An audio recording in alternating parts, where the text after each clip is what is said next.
They're getting set up and seeing how it is. People will come on. Let's see what this has. Okay. Okay, we're live. There we go. Okay, so I'm going to start talking, and I'll cut this out if it doesn't, like in the beginning when I download it to YouTube. Hello, everyone. Welcome to the Live at 5. I am here with Arden and Rayne. She was one of the original people in Minding Your Soul who came across the protocol. And when I met her, and I didn't know this at the time, she was bedridden. Her symptoms kept her in bed and unable to leave the house. And now Arden goes dancing every Friday night. And what's great is we had the interview back in February of this year, and Arden told her story, and she's been probably the number one person that I get questions on about, hold on a second, how did she do this? What were the peaks and valleys like?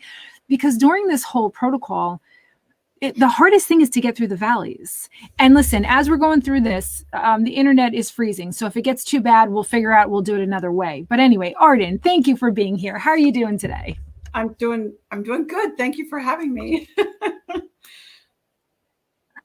Thank you for being on here. I think me and you were so similar. Like, I just texted Arden, I think, what was it, yesterday? I'm like, hey, you want to do a Live at 5? She's like, sure. I'm like, how about tomorrow? Great. I love that. All right. So I bet you got a lot of people reaching out to you back in February when you were telling your story. Did you even realize how many people would be like, how did you do this? Tell me what's going on. Like, there was an outpour of responses wanting to know how you got through it. The one question I get a lot is the valleys. Did you find that when you're going through the healing process, did you find that you were going through valleys in either the emotional or the physical? And how were you able to stay focused and not think, oh, this is another exacerbation, I must be getting worse? Like, tell us a little bit about what your mindset was like. In the beginning, now, in the middle, it's all, I would say, for me, most of this has been mental. Because am I freezing? For me, I did not. That's okay. I find that when I download this to YouTube, it doesn't freeze. Okay. Well, my valleys were more emotional than physical, though I did have a couple of physical valleys, as you would call them. But for me, I think the fight, I'm going to say, was mental. And that is still a struggle for me. Because if, like, you know what I'm talking about, any little thing that, like, normally I don't pay attention to little things that go on in my body. Like, I'm like, oh, okay, you know. But sometimes there's this thing that crosses my mind, like, oh no, like, it's sneaking back. Because people are like, oh, you're in remission. I'm like, no, I'm not. No, I'm done. That's how I look at it. That's very important. That's very similar. I loved what you said. For me, it was mostly emotional. And that's exactly what I'm finding working with more and more people. I only started this coaching business a couple of years ago. And the more people I work with, the more I realize that there is emotional stuff that has to be healed before the actual physical healing can happen. I really think that is where it's at, honestly. You can do the physical stuff, you can do the protocols and all that, but if you got emotional, mental stuff that's hanging you up, and I still have stuff. It's not like I'm ever going to be done, I don't think. Maybe when I'm dead, I'll be done. But there's fear. So I was eating something the other day. I'm like, this tastes too good. Oh my God. Is it gluten? Like, there's weird stuff happens to you, like weird fear. Like, you can't stop that basal ganglia amygdala firing, like, ah. But Arden, I love that you said that. There are so few people that can identify with me with that. My family, they've gotten used to it by now. But if I eat something and my mouth doesn't recognize the flavor, immediately that signal goes up to my brain. It goes, what did you do? Are you eating gluten? Oh my God, why are you eating? This is it. You're going to be down for months. And I freak out. Right? The same thing. Yeah. I'm like, oh my God, now I've got to start over all. So I still don't know about the protocols. Like, do I have to start all over again and do that for a year? Right. You know, like, how long is this going to take now to get out of my system? Yeah, I still don't know. That was the last question I asked at the last Live at 5. Anyway. That's a great question. And I have a couple years on you on the healing. And in the beginning, when I would accidentally eat gluten, it would take me down. I would always say a limb would fall off, either an arm or a leg. I'd lose mobility. But now it's been, well, Julie's 17 now. So it's 15 years now. Yeah, 15 years now. When I used to eat gluten, I'd lose a limb. But now I've noticed that it's now a skin reaction. Now I get this terrible psoriasis in a patch somewhere on my arm. So over the years, it has gotten less and less. And a lot of people ask, well, do I have to live like this and eat like this for the rest of my life? And my answer is always, I think so. I don't know. This is my experience. And so when you're glutenized, when you accidentally eat gluten, I've made up the word glutenized, what happens to you? I get this horrible rash. I'm going to call it, that's a nice word for it, on the entire back of my head and neck. Yeah. It just comes on like that like within hours. Yep. I don't have any other symptoms. Like I'm not like down or anything like that. That's awesome. But yeah, I can, it's immediate. Like the whole, it's weird. It's almost like boils. It's really awful. I love that you said that. It's just like horrid. It's horrid. And you said, I'll put it nicely and call it a rash, but it's worse than a rash.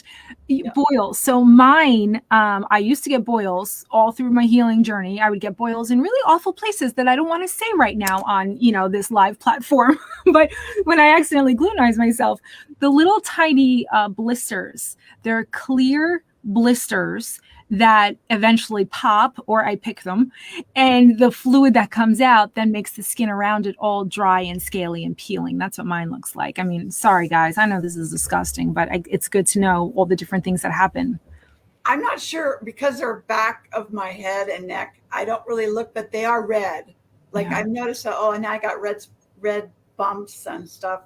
And then I just have to, I put stuff on, I put essential oils, and then I do the protocols and stuff. I have to say that I'm not as religious about it as I was in the beginning, because for a year I did solid, like celery juice, heavy metal, all that every single day. It's funny that you're talking about this right now. I don't know if you see the comments, but someone just asked, Arden, how often do you drink celery juice in the heavy metal detox smoothie now? Do you feel a difference if you do or don't drink celery juice? No, I don't have any reactions or any, like all the people that have like running to the bathroom. I don't have anything like that with celery juice. I try to do it like twice a week. Like maintenance. Yeah. And the heavy metal, I do it, not every day, I have to say. Me too. I try to, but I don't get in every day, maybe 3 to 5 times a week. Yeah. If I'm lucky. And I know that's not for gluten. In my head, I have it stuck like that's to get the gluten out, but it's really the heavy metals to get out, which I don't know, because I think I said last time that I was exposed to uranium. I remember you saying that, yeah.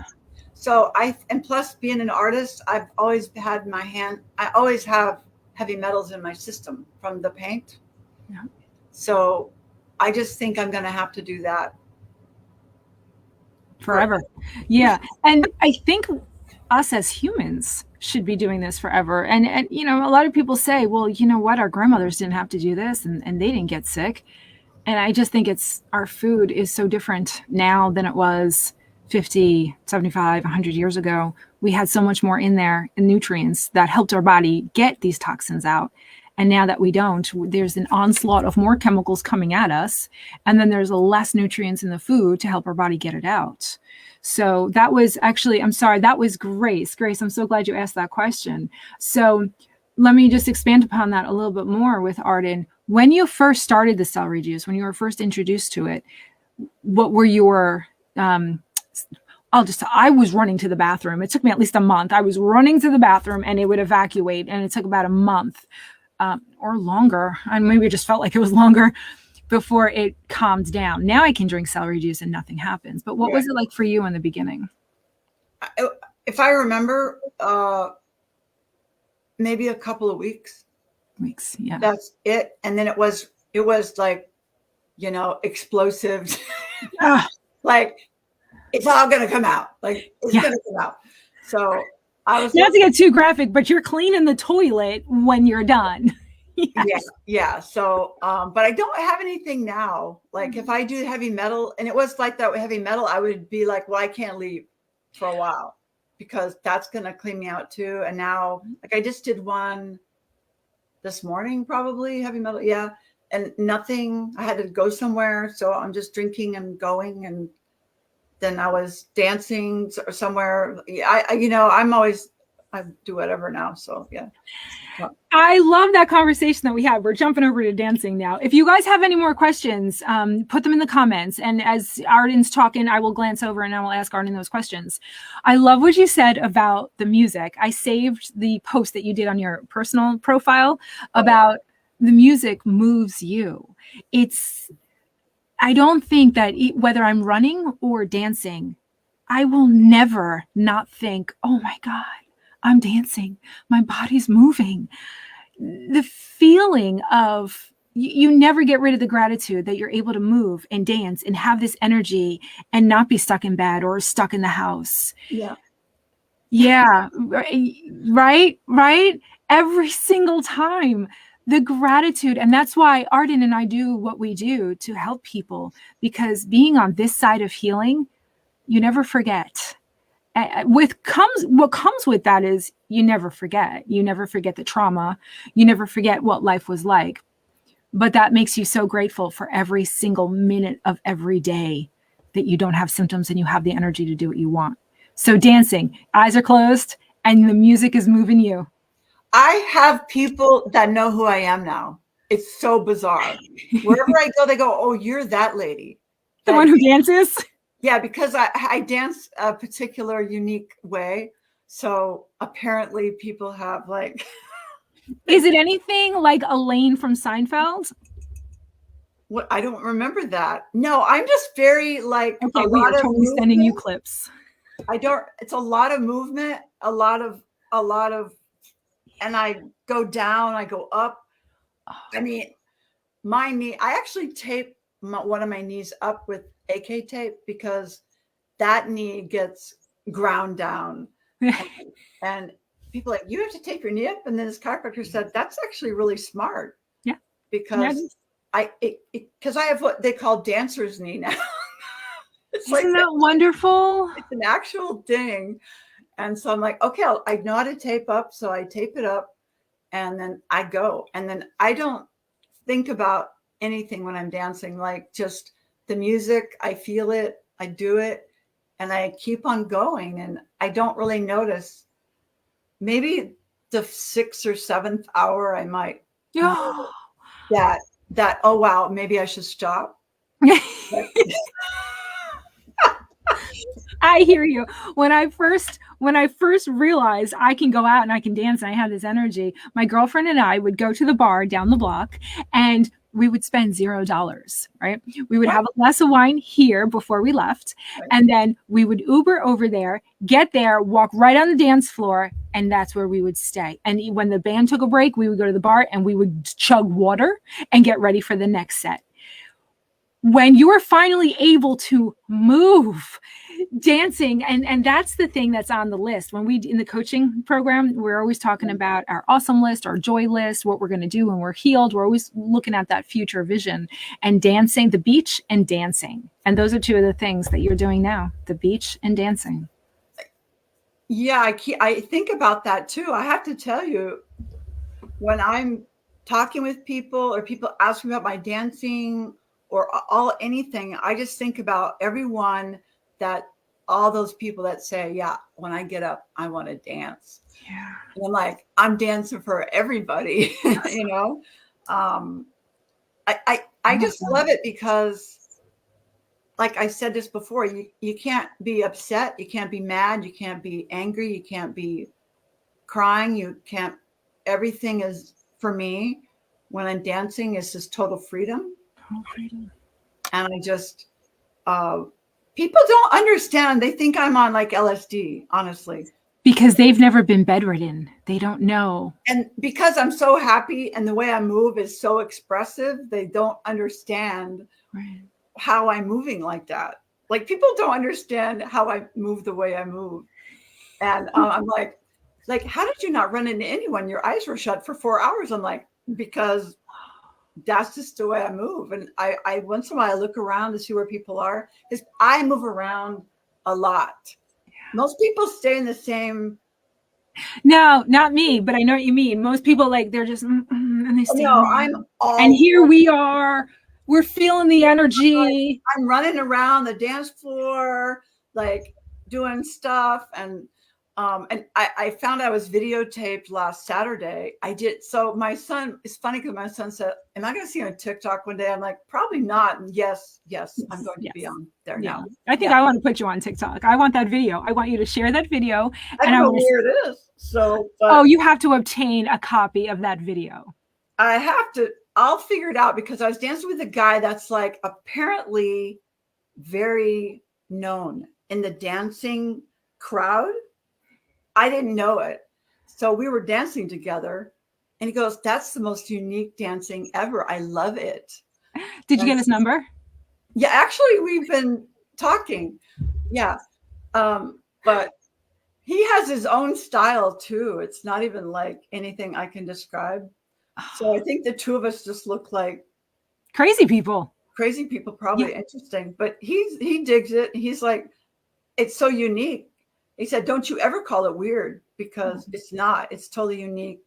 And he says, I feel like this synergy when you're dancing. Like, and then I told him about, I haven't always been walking and dancing for many, many years. So to me, it's, I just took a bachata class last night, A bachata? Well, tell me about that. What's that like? It was hard but fun. I took a Bollywood class a week ago, and that was hard. Just to move your body different ways. I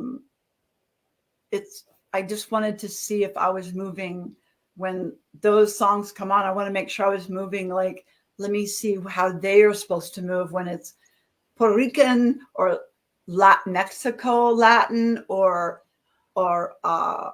Dominican bachata, different, all little different salsa to different music, stuff like that. Can you do that? Can you move your hips like that? I feel like I have rhythm, but I've been told that I don't. So I like to think that I do. It's kind of, it takes a little while to get the rhythm down, doesn't it? It's the way you have to move your hips is not how we're raised in a white culture.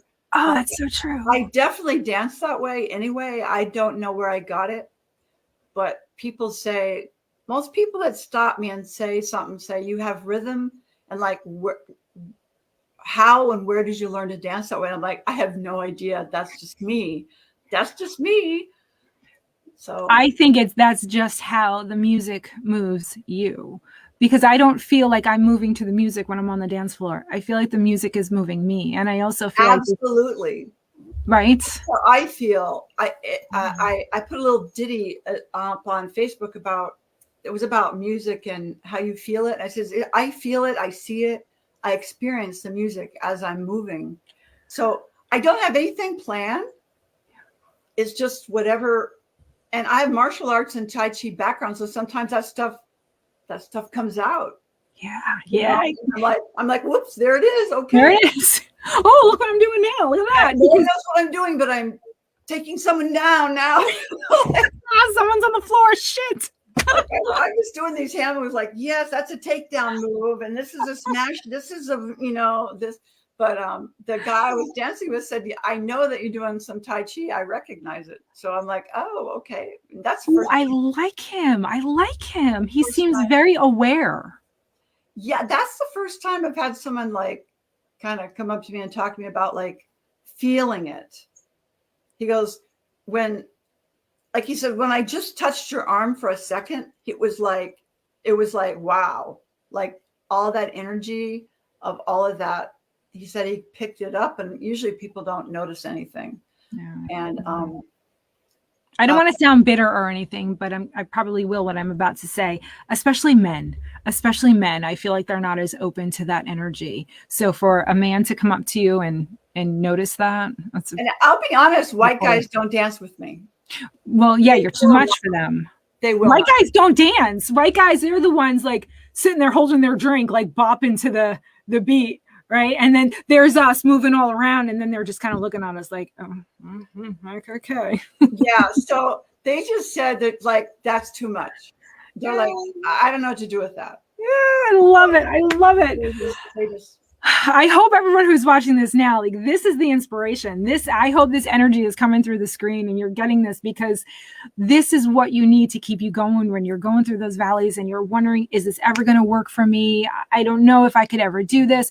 This is what you need to get you through your valleys. And I know Arden and I both wish we had something keeping us going, but we had to rely strictly on ourselves and whatever power we could muster and bring to us to keep us going. Arden, we have a couple questions. Oh, here's a good one. Oh, and you know what? Let me look at the names here. All right, so that was Grace. Hi, Grace. Sorry, we're using StreamYard to do this side-by-side nice-looking interview. So it only says Facebook user, but I just looked at my phone, and that was Grace who said, how often do you drink the celery juice? So thank you for that. All right, so we had another question. Oh, Mary said, gas from celery juice. Will that ever stop? Yes. I don't have anything now. And I had kind of I have to, 4 years ago, I had an episode. I had my gallbladder taken out. I was not too happy about it, but that made me have a lot of problems with gas. So I had to figure out what I can eat and what combination I can eat to not have gas so much.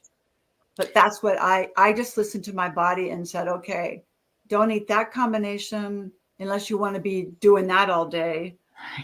But I don't have anything from the celery juice. No. In the beginning, when we had diarrhea, of course it comes from, Lord. Yeah, oh Lord, right, exactly. No one wanted to be around us. We stunk.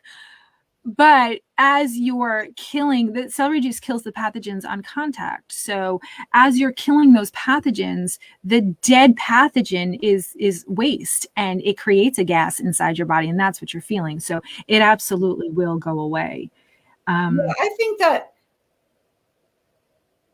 find like something to say to yourself. I said this last time, a mantra or whatever that just keeps you out of your head. I just found out recently, I don't know what I was listening to, that emotions only last 90 seconds. Really? Yes. So dolphins only 13 seconds, but humans 90 seconds. So that is so interesting. So when I feel like I'm going in some rabbit hole, I just count to 90 now, because I figure if I'm counting, my brain's like, what?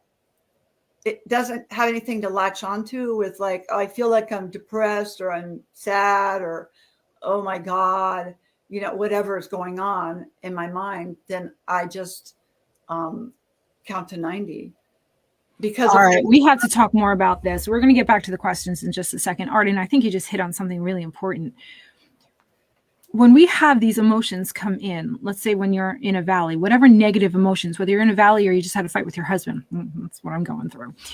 When those emotions come in, and I always use my hands going like this, when they come in, we have to let them pass through and leave. But what happens is when they come in and we feel them, we hold on to them and we go, oh, this is how I'm feeling. This is what I'm thinking. This is my new story. This is my new reality. And you just gave a lot of science to that whole concept. If you count to 90, it will, and let it pass, it will pass. It passes. Weirdly, it passes. But in those 90 seconds, in those 90 seconds, that's when we can latch on to that thought and keep it and prevent it from moving away, from moving out of us. What do you think of that? You mean, say that again. I'm not sure I got what you mean by that. I picture negative thoughts, negative emotions, when we're constantly bombarded by thoughts that are not always our own. Exactly. Okay, so we have all of these energy fields around us, and we're constantly passing through different energy fields. So when the lower frequency energy, we walk through it, we recognize that as a thought. And so what you're saying is, if thought only lasts 90 seconds, the emotion only lasts 90 seconds. If we're going to come into that energy field and go, oh, I'm having this thought, this feels like shit, this must mean this. If we stop that process and count to 90 and allow that energy to move past us, it will leave in 90 seconds. I've tried it. It works. I've actually did it. I have mantras, but sometimes you still can be pissed and depressed and do the mantra, and you're like, whatever it is, still like love and peace or whatever. Fuck you. You know, fucking love and peace now, damn it. Yeah. You're like, fuck that. You know. Yeah. But it's like that little, just finding a word. It's kind of like how I fixed my pain through neuroscience. I rewired the way the amygdala and the basal ganglia fire the nociception to the pain centers. I stopped that by using certain words, because the brain's like, I don't know what that is. So I'm not going there anymore because that pathway's been disrupted. So that's how I got rid of my pain. And I was in screaming pain, like screaming pain. Screaming pain. For a long time. Like past 10, like screaming, crying. Like it was terrible. And when I went like 2.5 years ago, I started the program, but I also learned neuroscience. And that's when I understood, like, the brain has pathways, like, we understand with the lesions, how we learn more pathways can be. The detours, your brain, the signal can take a detour around the lesion. Yeah. So the same with pain. It's just stopping that. So I don't use the P word anymore. I had to pick a different word. And when I went through the stuff, they said bananas, but I don't really like bananas. So I wanted to pick something that was weird. Pleasant. Yeah, so I picked kumquat because it sounds kind of like funny, and I don't know if I've ever had one, but they probably are good. I don't know. I can't remember. But so I told all my doctors, don't say the P word to me. I'm not going to respond to that, because this is my word now. And that's the word I use if ever I have that, which I don't have that. No, because the detour has now become the primary route, and your brain doesn't even take that path anymore. Right. And to move on to something with the mind stuff, someone said to me recently, why don't you control your mind like you can control your body? Because I can do stuff with my body that I think anyone can. They just have to let it happen and use their mind, like Dr. Bruce Lipton and Joe Dispenza talk about. And I thought, wow, this person is like an atheist, right? They're telling me that, why am I not controlling my mind like I control my body? And I'm like, no, exactly. So now what I'm doing is, like, I'm the master here, not you. Because like we said a little bit ago, the mind is not, those thoughts and feelings may not even be ours. They're not ours. We're in a social pool of all these people's stuff, and we're related to them. Energetically, we're related to everyone. So this doesn't always belong to us. But it's, unless you know that, until someone introduced me to that, it sounds insane. What do you mean it's not my thought? It's coming from my brain. Well, actually, it's not. We were taught that it was. But the energy fields that we walk in and out of every single day, that's what sparks those thoughts that we then think are our own, but they're not. Right. And all you have to do is push them away and redirect your minds. And I love that you found that number, 90 seconds. You know, the universe, first of all, thank you to the universe for many things. But right now, we're not freezing. We haven't frozen a long time. The internet connection is great. Yay. I just did this last night. I had such a long, jam-packed day. Every minute was accounted for. And my husband and I are going through a really awful period right now. So I had said something, he didn't like it. He came at me, and in that moment, came at me verbally. And in that moment, I was so ready to pounce. And I went, okay, I choose not to entertain this. I choose not to think about it. So he leaves, goes to bed. And I go, now I'm stuck with this awful feeling. And I go, no, you're not stuck with anything. Redirect your thoughts. This will pass like everything else does. Just relax. This will pass. And I think it was about 90 seconds before I was like, whew, that's gone. I love that you're putting words to all of these concepts that we don't even know are concepts, especially me. I have a very hard time articulating how to heal emotionally because I'm only learning now the words to put to what I did back then. I did it intuitively. I read books, little tiny pieces. The Power of Now by Eckhart Tolle. He talks about the pain body. Right. And once I understood that what was causing pain inside of my body was coming from here, and this was coming from the energy fields that I allowed myself to come in and out of, and that I just had to redirect. This might sound crazy to people who are hearing it for the first time. It sounded crazy to me. And a lot of things sound crazy to me. Celery juice sounded crazy to me when I first heard it, but I was like, all right, let me give it a try. So like with celery juice, I tried detouring my mind, and it works beautifully. So Arden, let's go back. How long has it been since you've been out of the bed? Are we still on 2 years, or is it a little bit longer? We're two and a half now. Right, 2.5 years. I thought a little bit more time had gone by. So you're in bed. I think we had a question. Am I missing that question? Let me go back to the questions because somebody asked me. I'll find out who it was, but I know they asked, what kind of MS, which MS were you diagnosed with? Originally it was relapsing remitting, and then they changed it to progressive. So it was long. When were you diagnosed? 1996. Yeah. 1996, you were diagnosed with relapsing remitting. It and progressed. Then somewhere in the 2000s. You sound like me. I hate to remember these dates. Yeah, I'm not good with dates and time stuff, but mid 2000s, they said, yeah, it's progressive now. Right. Because I've been paralyzed and blah, blah, blah, all that stuff. And I hate saying the words too. When people ask me my story, I hate saying that, paralyzed. Yeah, those are certain words I don't use, but thank you. Thank you for this time. Yeah, so.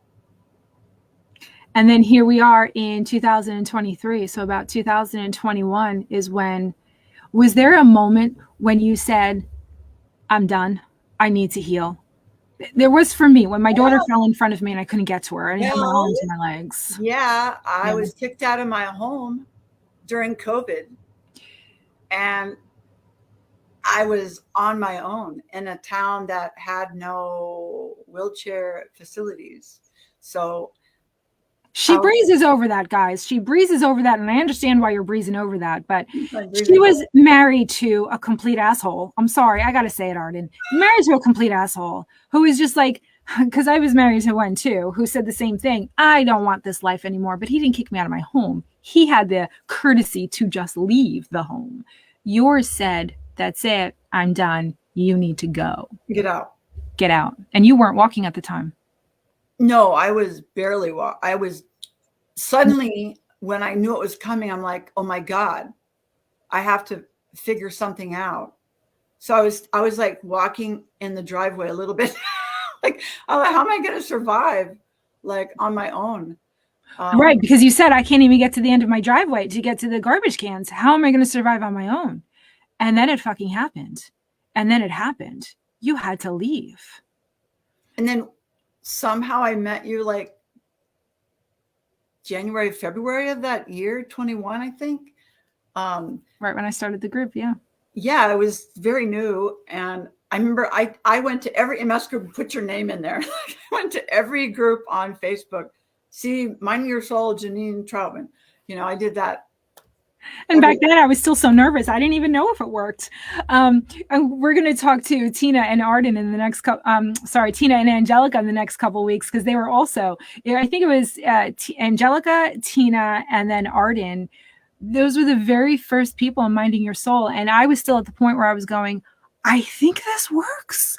I think. And it's been working. Not only did it work, but it's been working. So and I tried all that Dr. Wall, Swank. I did Swank. I did Walls. I did all of that stuff, but I only got so far. Yeah, and the weird thing, I think we may have talked about this, but I never could like rehab my muscles. Like it was like every damn day, it was like starting over. And I never got muscle mass back. I couldn't seem to get, it was weird, right? I never did figure it out. But now, I mean, with the dancing that I do, my legs are like solid. I do push-ups and tricep stuff. I do stuff to, build the muscle now, because now it's there. Now you feel it. Now you're like, oh, you are there. Okay, let's see how strong you can get. Yeah. And then I was doing yoga, and this instructor said, most people can't do what you're doing. Like, that's not normal. So she said, you're hyper flexible, but you need to be concerned with strength. And I'm like, I know that. That's why I do plank and sit-ups, and I do modified stuff. And I move around the dancing and stuff like that, because I have to, you have to keep it moving. If you stop, that's it. Everything stops. You have to keep moving. Now, we talked about this in the first interview, but we got to talk about it again, because I use this as an example. When people say, I don't have the strength to work out. No, you don't. And you won't until you try. Everyone starts somewhere. And just like with this protocol, you take it in baby steps. It's the same thing with building strength again. You have to build it in baby steps. So why don't you talk about your squats, or I should say your squat, the first one. Oh my God. I had no quads. My quads had completely atrophied. Being in bed for 15 years, completely atrophied, of course. They told me, you have no quads. That's what they told me. I'm like, okay. And then when I did the protocols, then I was getting like, oh, I can walk to the trash can. That was the first one, walking to the trash cans and back. Yes. And then, I can walk, I can go to the library and go in the library and sit down. I mean, there was little things that I did. And then I started doing Tai Chi, which helped with my balance, completely helped with my balance. And then there are movements that you have to squat in Tai Chi, and I couldn't. So I literally I'd have to stand up, but I can only do like this little, like that far. Right. Like a little, like scoot down. A little tiny one. And then I did that for a long time. And then I just went a little bit further, a little bit further, a little bit further, a little bit. That took months. And then I can go all the way to the ground and come back up with no problem. She says it so easily, guys. She's like, oh, yeah, that took months. She did it every day. I did.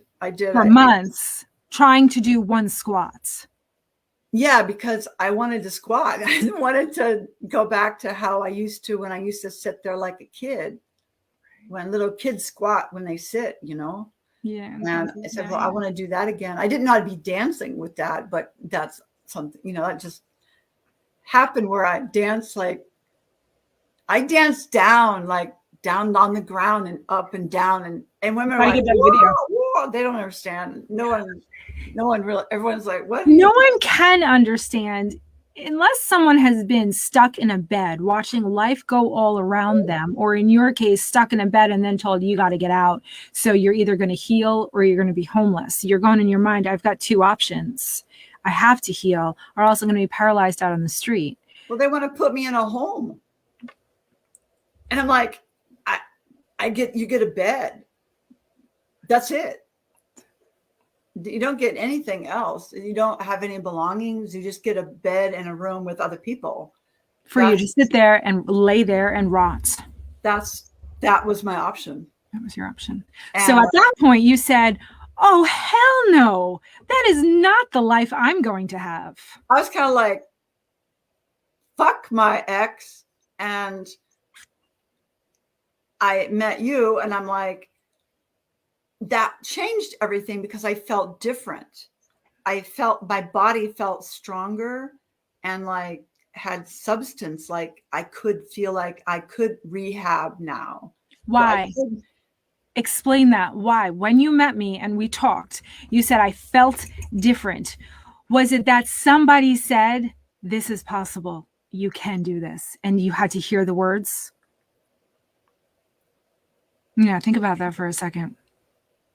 For me, it was the book. While you're thinking about that, for me, it was the book, the MS Recovery Diet book. It was super freaking old, but there are these women who healed themselves from MS and they were bedridden. And this was like in the 70s or 80s. And I thought, okay, all right, if someone in this world can do it, then I can do it. I'm not the kind of person where I was like, oh, I'll do anything. I don't care if no one's done it before. No, I needed to know.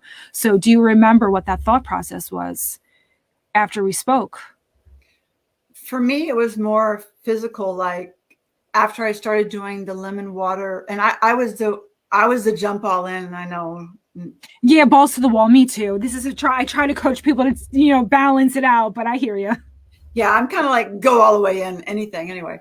But the lemon, the celery juice, and the heavy metal detox. I think because that crap in your body, it made me not function properly.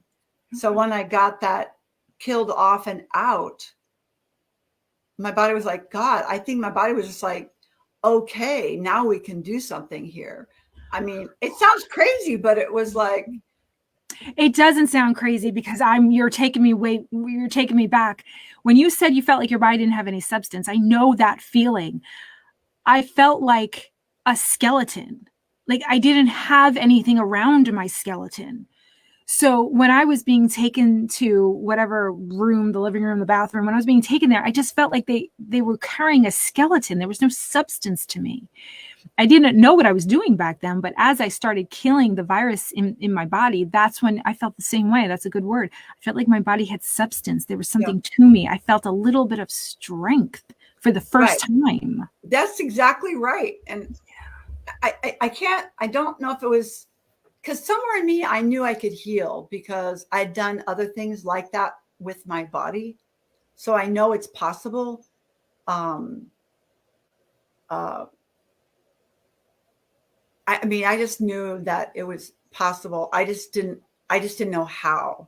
Just didn't know how, right? I knew I would heal. I didn't know how, right, or when, but it was in our minds, I'm going to heal.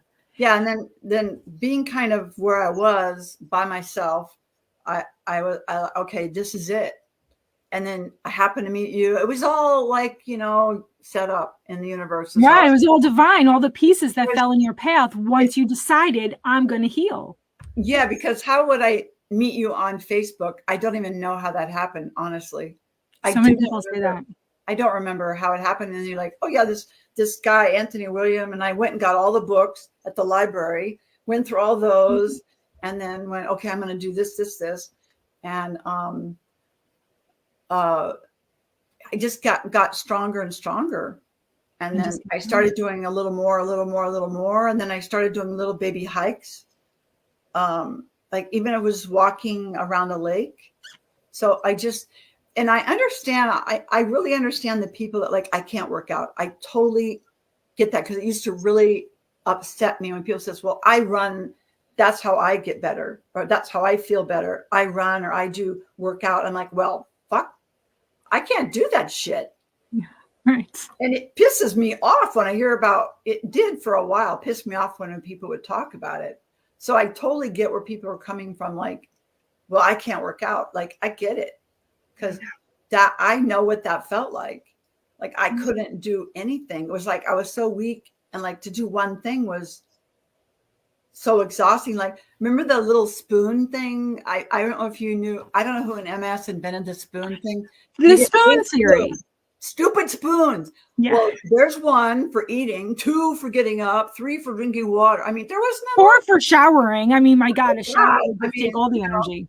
yeah, like 8 spoons a day, I think is what they give you. I'm Yeah. like, that didn't last very long. So Yeah, the spoon theory. If you're not familiar with that, they say, listen, just understand that when you wake up, you have a certain amount of spoons, which is what your energy, represents your energy. And you have to be careful about what spoons you use on what. If you're going to take a shower, if you're going to make breakfast, if you're going to, you're always using a spoon. And remember, you only have 8. And I felt like that was so negative because it's like, no. I want a whole fucking drawer of Farberware silverware. I want the whole drawer. Don't tell me I got 3 spoons for the afternoon. So yeah, I hear you. I didn't like that either. I hated that spoon thing. Yeah. Like, what the hell? Who invented this stupid thing? It was too negative. It was too negative.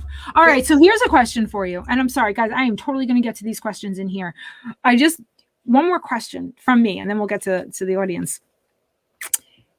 I never knew if this protocol worked for me because I willed it to me and I didn't have a choice because my husband leaving and my 2 small kids, and I had to heal. I had to take care of them. I didn't have a support system. So I thought, I'm not sure if this works because I don't know. Like, I'm the kind of person where if you give me a placebo, a sugar pill, and you say it's going to grow a second nose, I'd be walking around with a second nose because I believe you. But then it started working for everybody. Now I'm talking to you and I'm like, well, that's why it happened so fast for you. Fast. I'm sorry to say it was fast. I know it was grueling and I know it was years, but in terms of people have been trying to heal themselves for decades. Yeah. Do you think if you had a loving marriage and you didn't have the need to heal and you were being taken care of and supported and, oh, don't worry, we got this for you, and don't worry about money, we'll be taken care of forever. If you had a very comfortable life and you didn't have that sink or swim situation, that heal or die situation, do you think the healing would have worked this hard? Do you think it ever would have happened? Because I'm not sure. I got to be completely honest. I'm not sure if I would have if I wasn't faced with, there's no one to take care of your kids. You have to heal. I think that somehow in the divine scheme of things, the universe knows, like, until I kick you in the ass, you're not going to get it, I guess. Like you get teabagged, you know what I mean? Like you get a little diluted information, and pretty soon they're just like, yeah, you're just not getting it. So now I'm going to kick your ass. Now I'm taking out the baseball bat. Now your husband's leaving. Now you have no choice because this. Yeah, now I'm like freaking some town. I don't even know what this town is, and it's all Hickville. I remember you saying that. You're like, I can't meet anybody here. This town sucks. Everyone was 85. It was unbelievable. Seriously. No one was dancing. There was nothing. It was COVID. Nothing was open. There was no place to go. There was no one to talk to. It was just awful. That's a very good point. It pushes people like, well, I'm going to be honest. Your shit doesn't change. Like, you know what I mean? You still the same crap, like mind crap, emotional crap, whatever you got.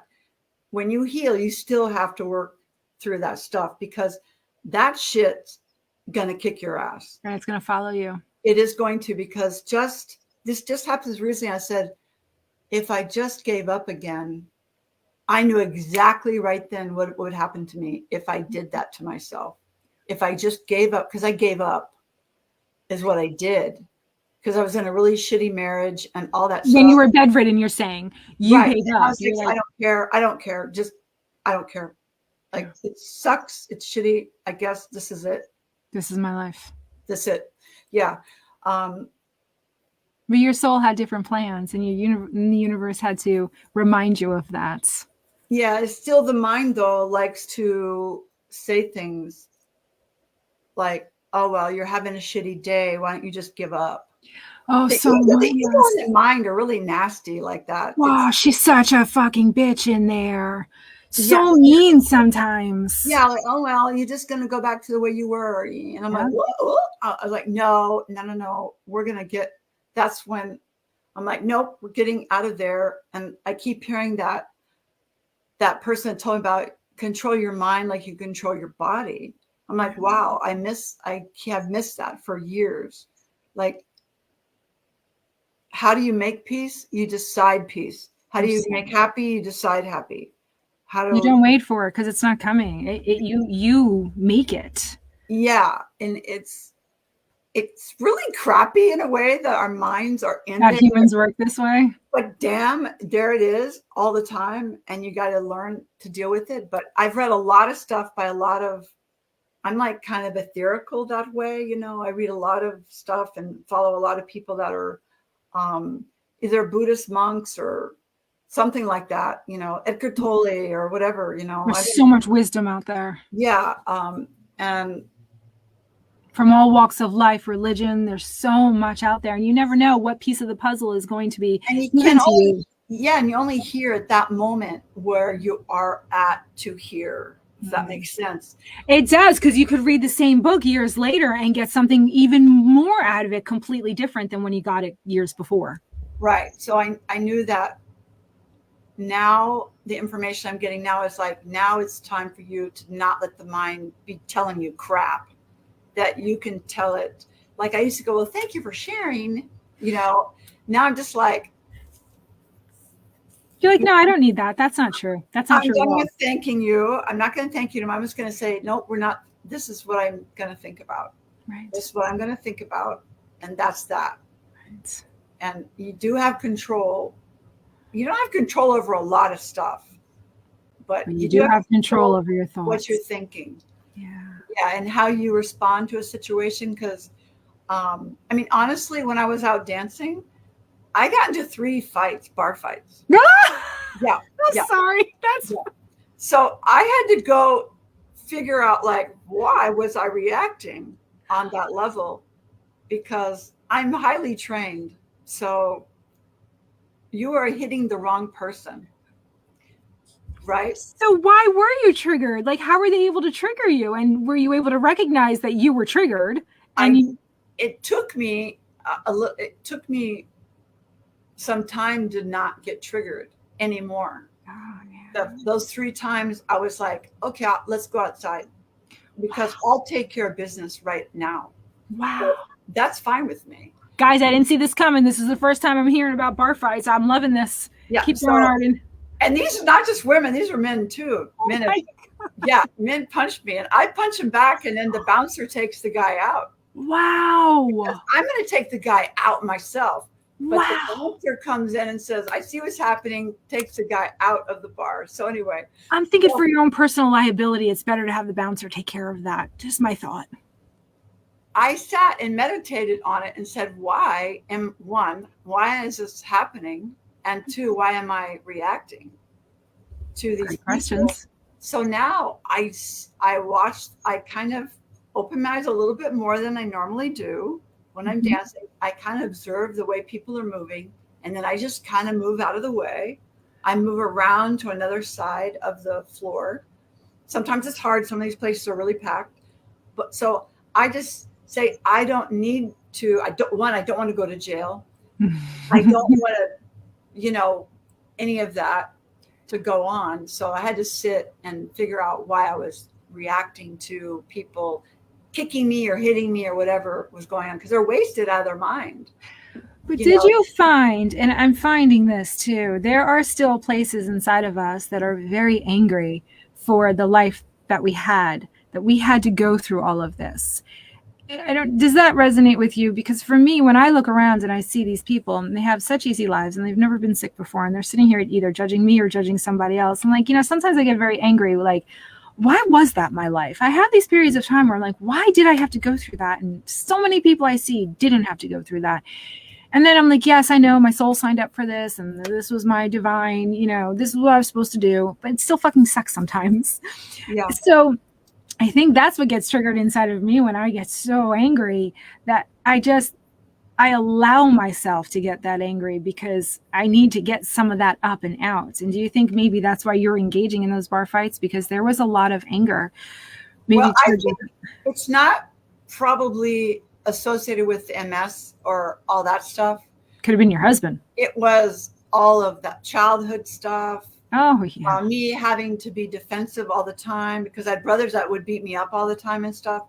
So I was always I'm always in a state of like tactical awareness, like I'm ready to fight. Yeah. That it's that fight, flight, or whatever, freeze. I'm in a state of fight all the time. Because that's how you were brought up. That's all you know. Because that's how you survive. Right. So I had to sit with it, and I didn't go out for like a week or two to that bar. Because it's a very crazy place. And I said, okay. You think she lives in New York City? No, small town down south. Well, Atlanta is quite the place. So that bar is crazy place. It's very crazy. Oh, wait, it's in Atlanta. I thought it was right outside Atlanta. So you're in Atlanta. All right. So you're in a city. I go into Atlanta. You go right into Atlanta. Okay. Yeah, for dancing. Because I don't do out here. No, they don't. They don't set me out here. So I've got to go into the city. Good. I was saying, childhood, having to fight. And I'm thinking that came in very handy when you decided to fight for your healing. It could have been, definitely pushed me forward like that. Because I've always been a warrior. I've had to be a warrior my whole life. Right. From things that have happened to me. I mean, I've been homeless. I mean, there's a lot of stuff I've gone through. Like, that's interesting. So you're growing up, you've always had to be a fighter. You've always had to like make sure you protected yourself. You had these bully bigger brothers. And I wonder if that was setting you up for here you are now, not now, but it's the time where you were diagnosed, had symptoms, and you're in bed and there was no fight left in you. It was kind of like, I'm done. I'm friggin' exhausted. And you were given the opportunity to stay in bed until the universe said, you're done. Let's go. Get up. It's time for you to live your life now. Get up. And that's why the husband walked out, you were homeless, and you were given the ultimatum. You heal, or you end up in a home with a bed, or room with a bed in a facility. Yeah, that was my option. So, and I was like, I don't want to go to a home. So you tapped into that fighter. You tapped into that. You were like, oh, no, I know how to fight. I know how to do this. I will figure this shit out. And I love what you said before. You said, I didn't know how I was going to heal. But once I decided that I was going to heal, everything just fell in my path. And I try to bring that up a lot in our group coaching and our Live at Fives. You don't have to know the how. And it's weird because we're not trained to think that way. We're always trained to, okay, set a goal, work towards the goal, figure out the how. But no, you have the vision. This is what I want. I've decided I'm going to heal. And then all of a sudden, things just fall in your path that you had no idea were even possible, but here they are. Yeah, I think also I hear people say, why? And why do I have this? What did I do? Right. What did I do wrong? Why did I deserve this? I was told a long, long time ago by someone, you never, ever ask why. You can never know the answer because life is so complex. That you'll never get down to that answer. Like, why am I here? Why was I born? Why was I created? Where you just can't. There's no way you can know those answers. You're not supposed to know those answers. And I find when I'm asking why me, I'm in my victim bucket. I call it the victim bucket. I've jumped in my victim bucket. And once I recognize I'm in the victim bucket, I'm like, oh, all right, fine.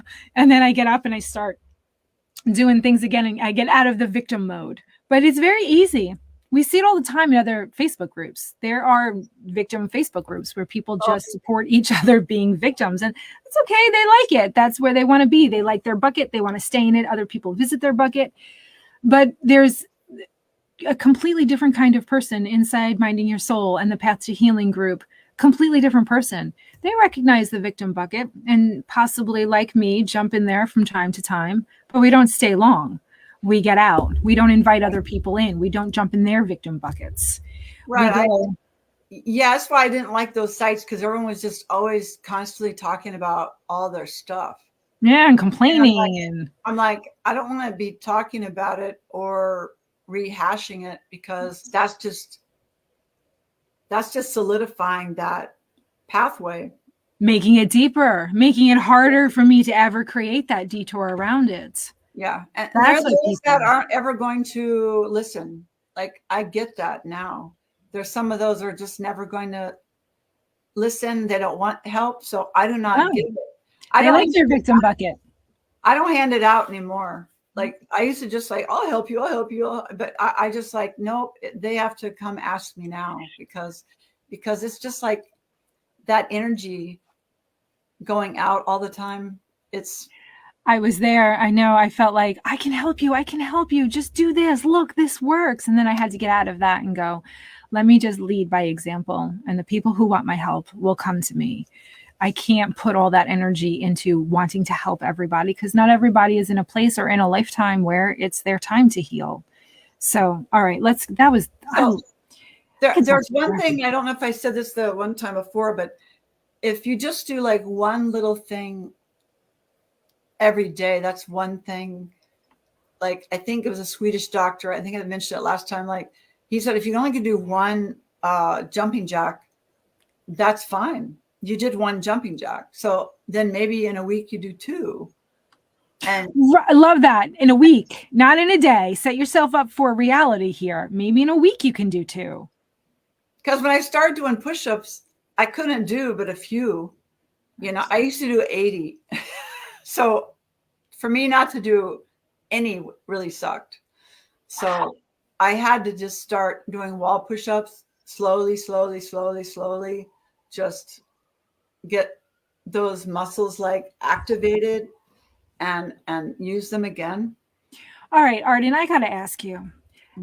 I know you're human. You had to have woken up on many days and said, is it even worth it? Why am I doing this? I don't feel like doing this. And there was no one there to say, come on, Arden, let's go. You can do it. We're doing it today.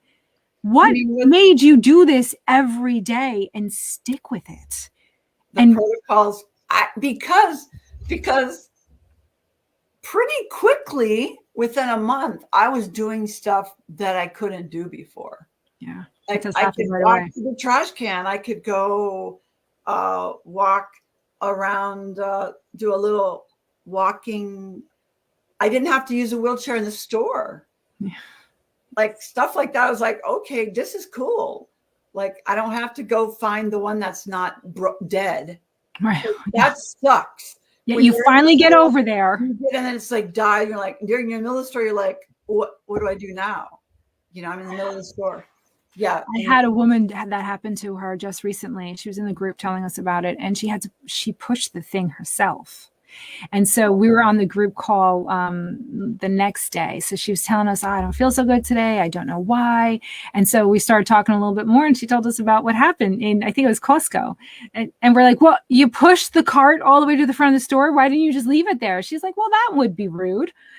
I'm like, and now you're wondering why you don't feel good and you're sore? Like, who does that? And once she thought of it that way, she's like, you're right. I did push that thing to the front of the store. I don't think I was ever able to do that before. And it's amazing when you just say, there's two different ways of looking at it. She started looking at it as the negative. What's wrong with my body? Why don't I feel good today? What did I do differently? And she didn't look at it as, I just did a huge workout yesterday and my body is responding like a normal human body and I'm just sore and I should be happy that I'm able to be sore because I was able to do that yesterday. That's where the mindset work comes in. Yeah, just appreciating it and the gratitude of the pain, I guess, or the discomfort of like my hip hurts. I'm like, why does my hip hurt today? Oh, I was doing bachata and there was this weird hip movement. You push the hip way out. And I was like, apparently I only do it on one side more. Oh. So I was like, yeah, that hip's not liking it like today, but it'll be fine. And you gave your body grace and you gave your body the rest and you didn't beat it up and say, what's wrong with you? Why can't you do this? No, you're like, I need to rest today. I'm going to give my body some rest. I did some stuff today, but I didn't do any like kind of crazy movements or dancing or whatever. Not today, but anyway. It's only Wednesday. I am sore. I mean, when I dance for 4 to 7 hours, I'm sore.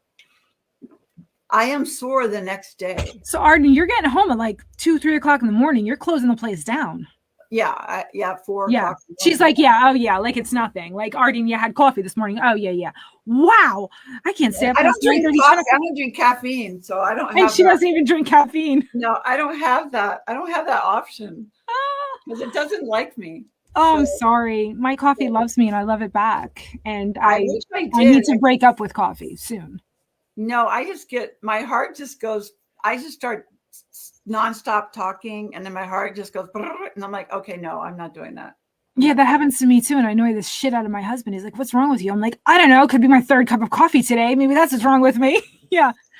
And I keep telling myself I'm going to stop. I'm like, okay, when Jackson is 6 months old, I gotta bring down the coffee.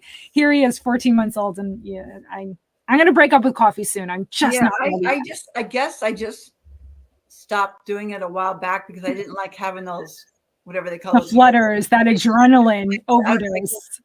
Yeah. And then I never slept anyway. So I figure I don't do things that might interfere with not sleeping, which I didn't. It's kind of a complicated thing, but I'm not sleeping. So don't do those things for sure, because then for sure you're not going to be sleeping if you do caffeine and alcohol and sugar or whatever it is that keeps people up. They do that to keep themselves awake or gives you a jump. Yeah, I don't do those things. That's why with Jackson now, I mean, my God, I was completely off coffee when I was pregnant and before then. But now since him, I don't have any problem sleeping. I have no problem sleeping. Oh, I wish I didn't. I know. I'm so sorry. It is getting better though, right? I think I saw a post. I slept or one night you slept? One night. Yeah, I did sleep one night. And then it's just like a crapshoot for me. Like, and listen, guys, before you start posting, try this, try that, try magnesium. Like, she's done all of it. She's done all of it. I mean, you're more than welcome. Maybe you do have something, but my God, this poor woman. It'd be weird if someone said like, oh, there's this herb that maybe I've done like everything. I just think you're too excited about life. Not too excited. I just think you're so excited about life that you don't want to sleep. You just want to keep going. I don't like to sleep or eat. No, exactly. Like, those two things are wasting time to me. So yeah. I think, oh, wow, maybe I should. But now that I've realized like sleeping is good, like I love that now. Yeah. I don't know how, and I'm trying not to say that word, like, how do I fix it or what do I do about it? I'm just letting it come to you. I remember who was talking about that, but it's not something to be fixed. It's just the way it is right now. And that, I don't know. I mean, I learned a lot in the 20 years I didn't sleep. I meditated for 8 hours a day. So most of the stuff I know is because that's what I did. You allowed those answers to come to you. See, guys, everyone's getting so many golden nuggets and gems from you today. There are so many pieces of the puzzle. The more we talk, we're going to be doing, if you're open to it, more interviews, because I think there's just a wealth of information that people can benefit from knowing your story. I want to get into some of the comments. I just want to read some of these comments in case there's some answers here we can give people. Monica says, I can't wait to get back to tango dancing. It also works with balance issues. Oh, Monica, yes. See, that you're inspiring people so much. They're like, they're remembering how much they love to dance. Stephanie says, Janine and Arden, I just got home from seeing my neurologist, and as you both can imagine, he simply doesn't want to hear about the protocol, she puts in quotes. He absolutely is not in agreement. When I'm healed, it will be great to show him the improvements. I'm planning to stick to it. I know I don't look for any doctors praise, because they're not going to give it to A. And you know what mine said to me recently? Oh, you just had a very benign MS. Yeah. Yeah. They gaslight you. I just learned this term. They gaslight you. Like, not walking was benign. Yeah. Like, yeah. I just went, whatever. I just walked away. I'm glad you said that, because we really need to set people up for a little dose of reality. I thought the same thing, Arden. I thought going back to the doctor, losing 100 pounds and walking in there myself, my mother and my husband were not carrying me in. Yeah. I thought, I guess my ego wanted to think that he was going to take one look at me and go, oh, we need to put you in the medical journals. This is amazing, Janine. How did you do this? I know. And instead, he called me the stupidest patient he had ever had. And it was the most awful gaslight. It was terrible. I actually started to get symptoms after that appointment until my girlfriend came over and she's like, you're being ridiculous. You're letting this doctor get to you. Get the hell off your shit. Get off your shit storm here. Get out. We're going to hot yoga. And I'm like, oh, I can't do hot yoga. It's too hot. And she goes, get up. Get in the car. We're going. She was so mean, but I loved her. And I went and I was fine. And I just had to get out of that energy. Heat intolerance. I'm sorry. I did see that a lot earlier in the comments. I don't know who asked it. Talk about heat intolerance. I had a lot of it. I haven't had it for like 2 years and I'm in Georgia. So it's awful here. It's humid and hot. But last summer I was fine. I hear it's supposed to be super hot this summer. Yeah, I heard that too. It's like in the hundreds. I'm told Georgia will be in the hundreds. So I'm like, ugh, don't like that part.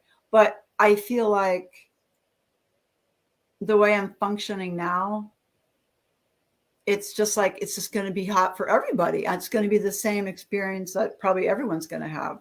Like, I don't feel like I'm going to have any different experience. Everyone's going to be like, it's so hot and humid. Everyone's going to be saying the same and feeling the same thing, that it's not like me, like, oh God. Right. Here it is again. Because, and then people, oh, you have autoimmune, I just like, I love that. And you don't have to worry about that anymore, because what people are learning now is that the only heat intolerance, it's not an intolerance to heat. It's your immune system being so tired. Your body is so tired from fighting a virus 24 hours a day, 7 days a week, that now you're asking it to cool you down. And your body's like, are you freaking kidding me? Of all the shit that I'm doing to keep you alive, I don't have the time or the energy to cool you down. Why? Because that's not going to kill you. You're just going to be uncomfortable. And so now you're not dealing with the virus anymore. The virus is gone. Your immune system won the war. So your body will cool you down as much as it can in 100-degree Atlanta weather, hot and humid. Yeah, I mean, there's cooling. If you got to use a cooling cloth, use a cooling cloth. I mean, athletes do. Right. Olympians do. So that's not a big deal. I carry one around in case I get hot somewhere, just because I don't like feeling sweaty and hot. But I don't feel like sick though. Like, right. You don't feel like someone just powered down all your systems. Yeah, because they used to tell you like a quarter of a temperature higher, you're going to have an exacerbation. You walk around in fear. Right. Like a quarter temperature is like me just walking. That's quarter temperature. I just raised my temperature a quarter. You know what I'm saying? They make you like so live much in fear around the whole thing.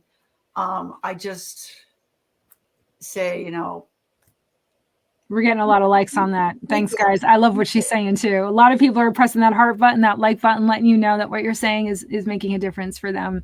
Get out of the fear. We've been conditioned to live in the fear, and we don't have to fear. Do you fear the flu? When you get the flu, do you fear it? You fear the symptoms and you fear being sick for a week, but you're going to heal. And I mean, I've had COVID a few times, so I'm just like, it's a virus. Do the right herbs.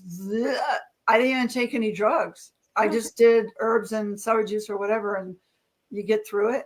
I don't have any of that, and because your immune system is so strong, it can handle anything. Your immune system a healthy immune system can handle everything.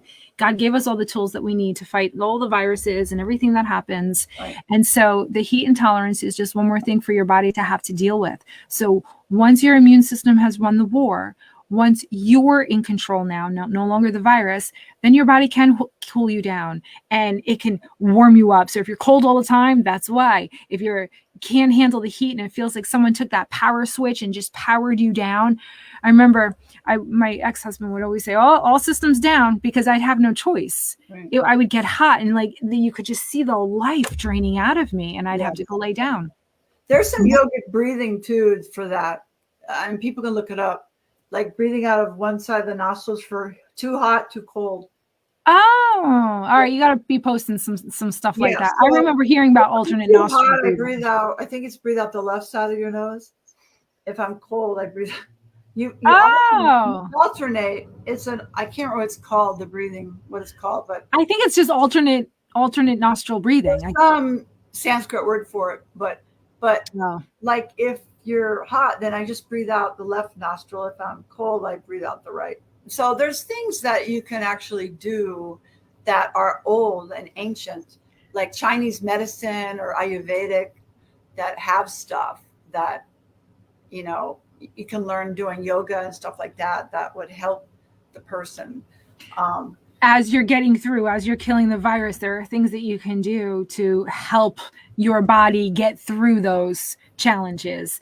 And Arden's got a great page, and she's got so many resources out there. Arden, your business, please tell people that you're open to, well, are you fully booked, or are you still open to clients? Because before I speak, I should probably check with you. No, I have room.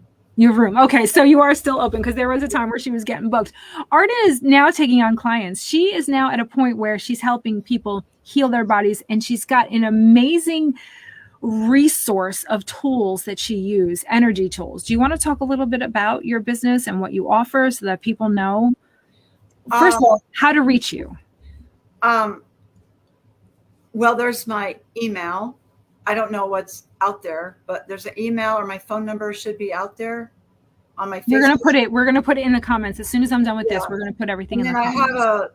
I have a Facebook page that it's kind of a lot of stuff. It's coaching, well-being, bodywork, and art, because I just kind of put it all together. So it's kind of maybe confusing for people. But I was like, had so many pages. I said, I have to get it down to one thing. So there's something I wanted to say. I didn't want to forget. Facebook Messenger. Can they message you? Oh, yeah. Okay, perfect. I mean, even if it's on my personal one, that's fine. Or if they go to the business page, that's fine. And we're going to post all of these links. If you're watching this on YouTube, because I download these from Facebook, I put them on YouTube on the Minding Your Soul. So if you're watching this on YouTube, just go into the show notes, click on notes, and all the information on how to reach Arden will be there. And if you're looking for Arden on Facebook, she uses Laxmi, Laxmi, and then Arden Rayne. So look up Laxmi, Arden Rayne. And again, I'll put that down. But Arden, what are some of the tools, some of the energy tools that you use with your clients? Okay. That's I was trying to remember what we're doing. I got you back. I know. Thank you. I was like,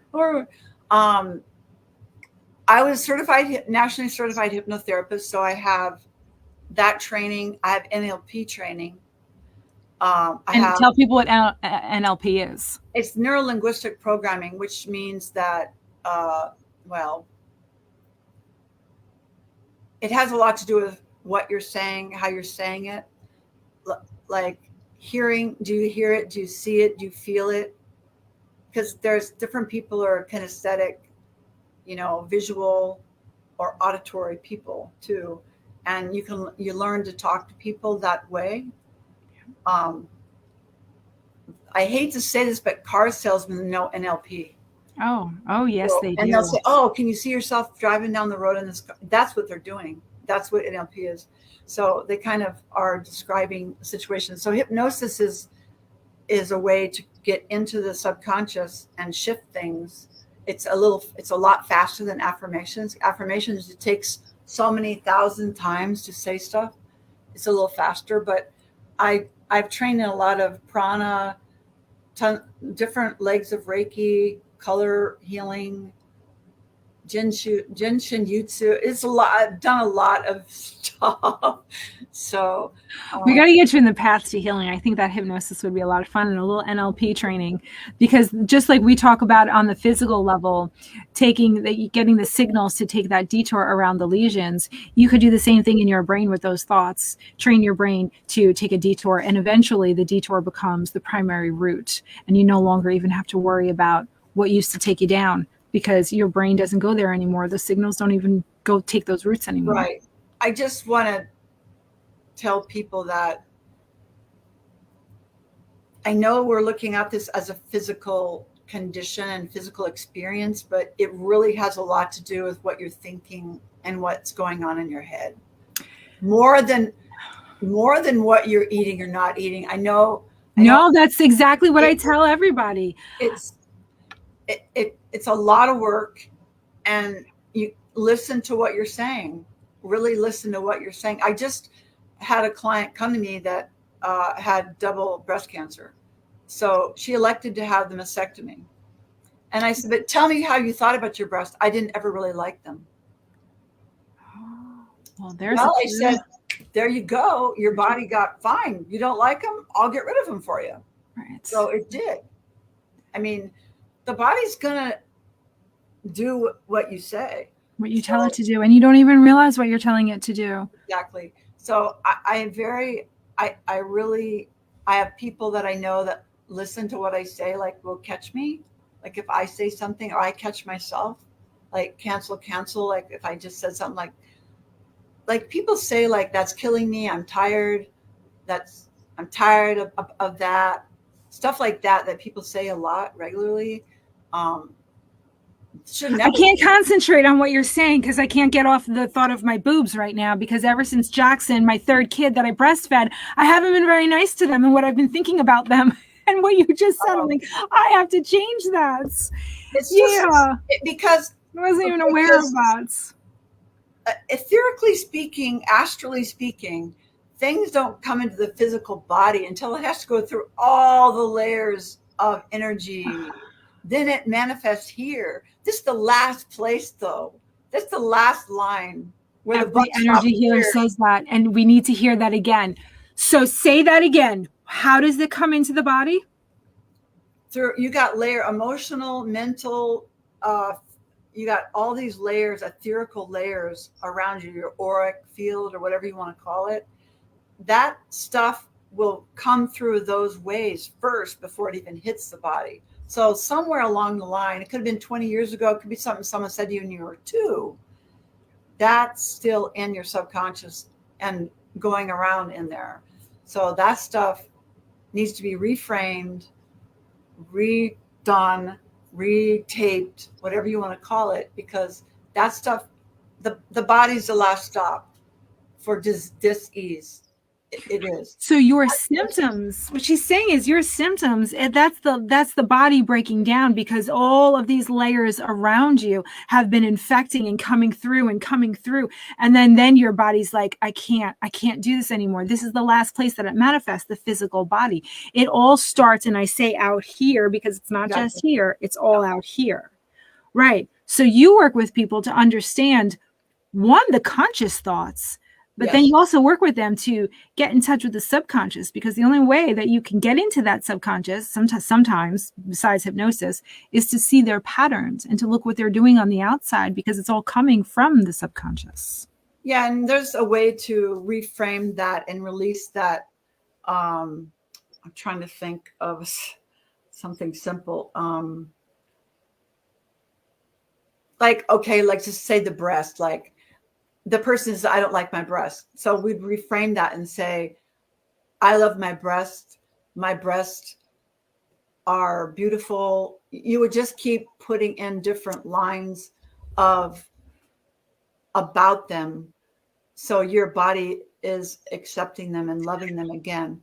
So, I just watched what my brain did. And tell me, guys, if you just did the same thing. You're like, okay, I love my breasts. They're beautiful. And I'm thinking as you're talking, no, I don't. No, I don't feel that way. I can't say that. But then when we talk about affirmations, it takes like 1,000 times. You said you have to keep saying them before you believe them, before you create that. And there are faster ways to do that. But this is just one of those tricks. You have to be aware of what you're thinking of your body, because you're right. After my third child, I'm like, oh, God, what happened? Where'd they go?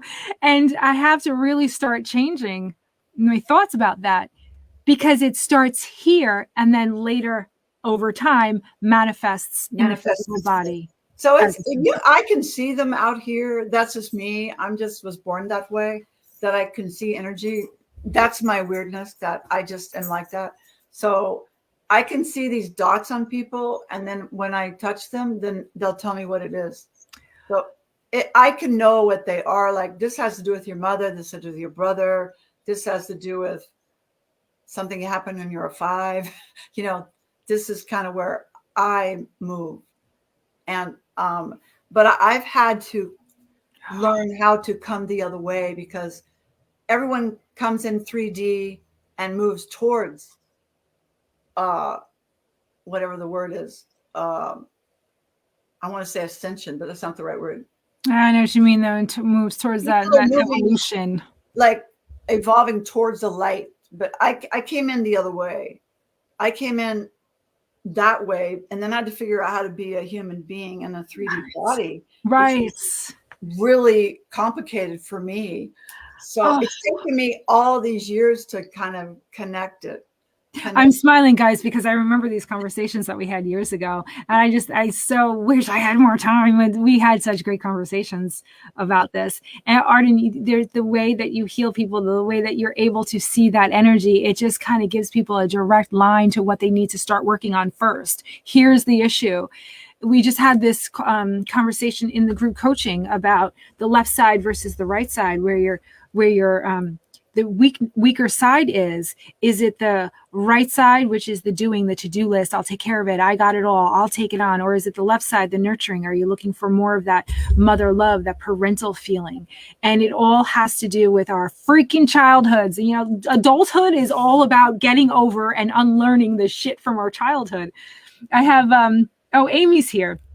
Yeah, Amy, we got to get her. If you work with her privately, we're also going to get her in Path to Healing, one of these group sessions. She said, Arden, can you help me retrain my brain? Yeah, Arden can help with everybody's brain. Anybody can. You have to just, it takes time. It's not something, it couldn't happen overnight for certain people, but that's really rare. Yeah. That you would just get like, bam, shift all of that. Yeah. That's pretty rare. I just think you have the desire and that's what you want to. But it is a process to get from A to B to C to Z or whatever. I'm still on that spectrum. No one ever gets there. I mean, I've met several people in my life. I've been fortunate to know people have made it all the way, but those are rarities. That people get to a place where they have no thought anymore. Oh, that must be a great place to be. There's no more. None of that exists anymore. Like Dalai Lama people, those are not, that's rare though. The enlightened people. The rest of us are somewhere on that spectrum. And I tell people all the time, I'm like, I always thought that when I healed, my life was going to be perfect. When I healed, I'd never have another problem again because I was walking. And yes, you have that gratitude every day that you're walking and you're able to do things. But the shit that you have to deal with later, if you don't learn this stuff now, it just keeps happening. So do the work now. Figure out what these issues are. And yes, the physical is the last part. And I'm glad you said what you said, Arden, because I tell people all the time, the reason why the Path to Healing group coaching, we don't spend a lot of time on the protocol, because how much time can you spend talking about celery juice and lemon water? We talk about so many other things, many other life things, childhood, meditations, goals, visions of the future. We don't spend too much in childhood, but we need to know that to have that vision of the future, because I can tell you everything you need to know about what to put in your body. But if you're not dealing with all of those other issues, it won't matter. It won't matter, right? You're not going to heal. Mm-mm. It always comes down to what's going on up here. And then you try to work on all of it all the time, all the things all the time, the body, the mind, and the soul. All right. Well, we're going to have to do a part 3, Arden, because there's so much more that I wanted to talk to you about. I just looked at the clock, and the last time I looked at the clock, it was 5:53. Oh my God. I know, it's an hour and a half. Oh my God. It was 5:53, and I was like, okay, we're coming up on an hour. I don't want to keep people for too long. Here we are, an hour and a half, and we still have many people on. I know, and you could just keep going. I mean, yeah. I feel like I don't want to miss anything that anyone's thinking or feeling out there, like, what about me? I've been on the protocols for 6 months. Why am I not better? I mean, I know what's going on. Yeah. And it's like, you can't know your time. Right. Like, you just have to surrender, let that go. And it's not easy. It's not something you can really make yourself do. It's just a process of just, letting go. And learning how to let go, and realizing that surrendering is not giving up. It's actually just releasing your own resistance, because we've been taught about, never surrender. And no, surrender everything. It's not giving up. It's letting go of resistance that then allows the healing to happen. Right. It's not Galaxy Quest. We're not never surrender. What is that line in Galaxy Quest? I don't know if it's from Galaxy Quest. Hammer, never surrender. Never surrender. It's like in every, hero movie. Yeah. That's ego. That's all ego. And the ego doesn't serve and any. It's a very strong illusion, that mind, that it gives us such like, well, this must be real because I'm feeling it and thinking it and having these feelings, but it's really mostly bullshit. Right. It really, really is. It's all bullshit. We just have been trained to believe that it's real. Like I've come to the place, the only thing my mind is good for is math. Like math? If you need to add or subtract or divide, okay, good. No, the rest of the time, just shut the hell up. Well, that's so funny. I honestly, math. Like how should I clean this room? I should move the carpet and vacuum over there. Okay, good. You're done now. You're done. Right. That's the only time we use that analytical. We should be using that shit. Mind of ours, really. That's it. To get those few tasks done. That's it. Oh gosh, we have all right. So listen, we're going to have to go into the comments after the call. We're going to have to go, both of us, we're going to have to go in the comments. And Arden, there's a lot of questions in here for you. Okay. Any I can answer now? Let's see. Oh, I just love wait, who said that? Oh, Keisha said, I love these interviews. Thank you so much. Oh, Allison Higgins. I'm in Georgia too, and the heat is coming. Mary, doctors don't know shit. Thank you, Mary. Absolutely. Amy said, is tea better than coffee? I have a bunch of fresh, loose tea from Amana colonies that taste really good this time of year. Well, it's less caffeine and it's different caffeine. It is a different type of caffeine. It's much gentler on your body. Yeah, it's like more like tannic acid caffeine, like versus like the stuff, that comes in coffee and chocolate. It's a lot. Grace says, I'm not drinking coffee just in case it's affecting bladder stuff. I'm not craving or tempted, but I miss it so much. Right, Grace? Coffee is such an event. I know. I mean, if people tried Ticino, they might like it. And you can find it at the health food stores. And I haven't had coffee in so long, I have no idea. But to me, that's like a cup of coffee for me. No, you're right. A client of mine, when I was pregnant and complaining about missing coffee, she sent me a thing of Ticini, and I love it now. It has that body of coffee. It's not thin like tea, but it's not coffee. Yeah, I think it's like chicory root and something. I can't remember what they make out of it. But it's not Danzy blend either. It's got really great flavors. It does. It does. Yeah, I like that brand too. All right. Well, we're definitely going to do a part 3. So I'm just going to keep using the same thumbnail and just, part 2, part 3. We'll definitely do part 3, maybe in a month or so.